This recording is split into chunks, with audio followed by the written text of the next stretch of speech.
vemos o poder do nosso Deus, nós temos que glorificar e exaltar Ele, né? Porque Ele é poderoso e grandioso. Então, quando Daniel começa a revelar o sonho para ele, da interpretação, ele coloca Daniel como governador, né? Governador daquela época. Então, a gente vê aqui, irmãos, que Deus nunca deixa o seu servo sem uma resposta. Muitas das vezes, né, o sacrifício valeu a pena, né, ele rejeitar os pratos, lá os manjares do rei. E agora aqui ele passou um cargo a mais. Ele se torna governador daquela época, né? Então Daniel, naquele tempo, quando o rei tem outro sonho, Daniel revelou esse sonho para o rei de novo. Só que Daniel falou assim para ele: não espante do sonho, interpretação. Respondeu Beltesazar, que era o nome de Daniel, né? E disse: Senhor meu, o sonho seja contra teus inimigos, interpretação para teus adversários. E ele disse assim, no 27, portanto, quando ele revela o segundo sonho do rei: aceita meu conselho, desfaz dos teus pecados, praticando a justiça, tuas iniquidades, usando de misericórdia com os oprimidos, pois talvez assim se prorrogará a tranquilidade. Porque esse rei já não tinha mais, né, irmãos? Tranquilidade mais, porque quando a pessoa começa a fazer tudo de errado, ele já não consegue dormir direito, né? Ele começa a se perturbar o coração, porque ele não consegue ter esse encontro com o nosso Deus verdadeiro, né? Então aqui Daniel fala com ele, mas ele também não ouve Daniel, e Deus tinha falado que ele ia, né, passar pelo processo, que ele ia. A Bíblia fala assim que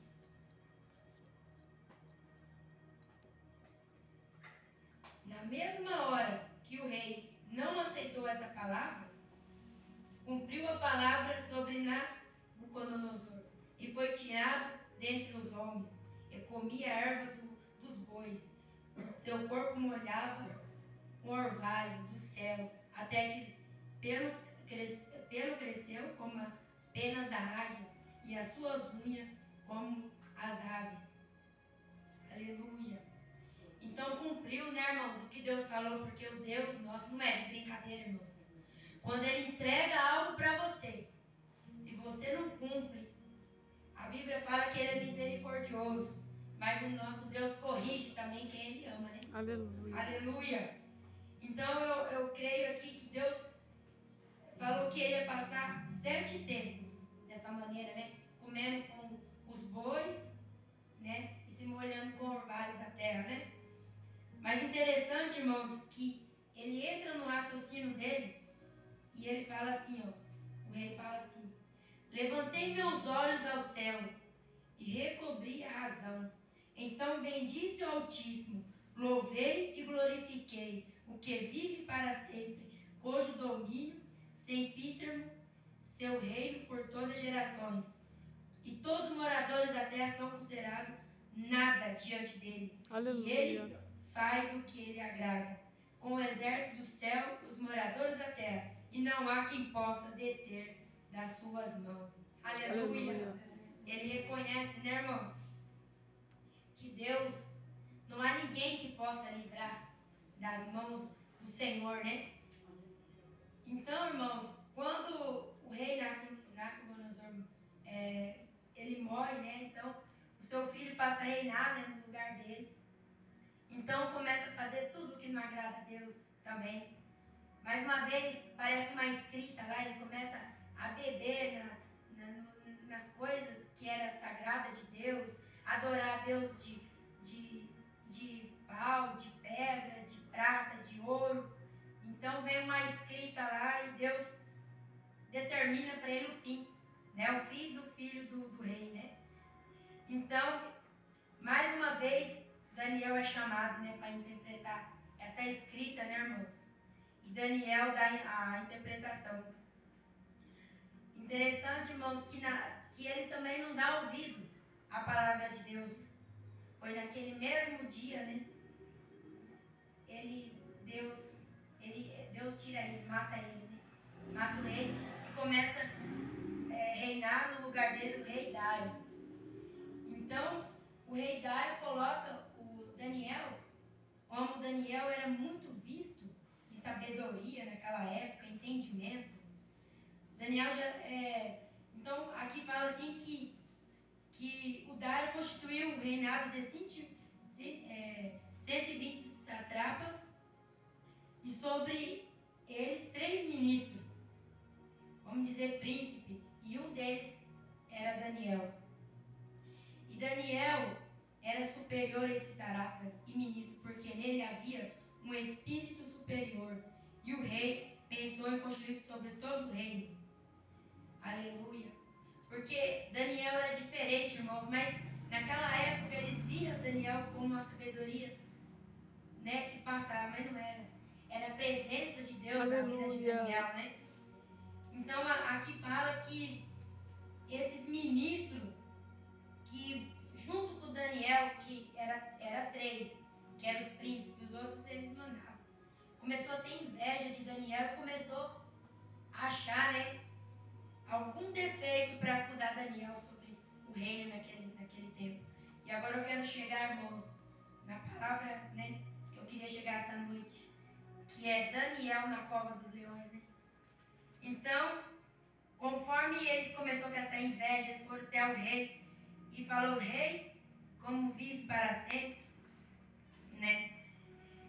Aqui fala assim: todos os ministros do reino, sarapa, conselheiro, governadores, acordaram em um conselho que propôs um edito real com firmes, mandando que qualquer um que por espaço de 30 dias fizer uma petição a qualquer Deus, senão a ti, ó rei, será lançado na cova dos leões. E o rei permite, né, irmão, esse decreto, mas ele não sabia, né, que Daniel orava 3 vezes ao dia, e alguém viu ele pela janela orando. Então eles chegaram ao rei e falou: rei, que vive para sempre, tem um lá, ó, que não obedeceu, que está orando 3 vezes ao dia, e esse é Daniel. E como o rei não podia voltar atrás com a palavra, né, irmãos, Daniel teve que ser lançado na cova dos leões, né? Aleluia. Então o rei teve que cumprir a sua palavra, né? Mas eu quero dizer nessa noite, irmãos, que quando Daniel é jogado na cova dos leões, ele não tinha culpa, ele não tinha nada, a única coisa que ele estava fazendo era orando ao Deus Altíssimo. Eu quero dizer aos irmãos que o Deus que livrou Daniel da cova dos leões, ele está aqui essa noite. Aleluia! Quando colocou aquela pedra, irmãos, eu imagino, se os irmãos fecharem o olho agora nesse momento, você, no meio de leões faminto, mas com a fé em Deus. E Daniel tinha muita fé. Daniel era um homem que sabia que Deus poderia livrar ele da cova dos leões. Então de manhã o rei Dário levanta e vai ter lá na cova perguntando: Daniel, servo do Deus vivo, você ainda está vivo? Ele fala: como vive, rei, para sempre, eu estou vivo. O meu Deus me livrou da cova dos leões. Aleluia, aleluia, Jesus. Eu não sei, irmãos, o que é o seu problema essa noite. Porque Daniel recebeu muitas bênçãos, mas ele também foi provado. Ele também teve que passar um processo. Será que nós aguentaríamos, irmãos, no dia de hoje, passar o que Daniel passou? Ter que passar uma noite com leões famintos e confiar no Deus Altíssimo? Mas eu creio, irmãos, que cada um que está aqui essa noite confia nesse Deus maravilhoso. Aleluia, que nós estamos aqui.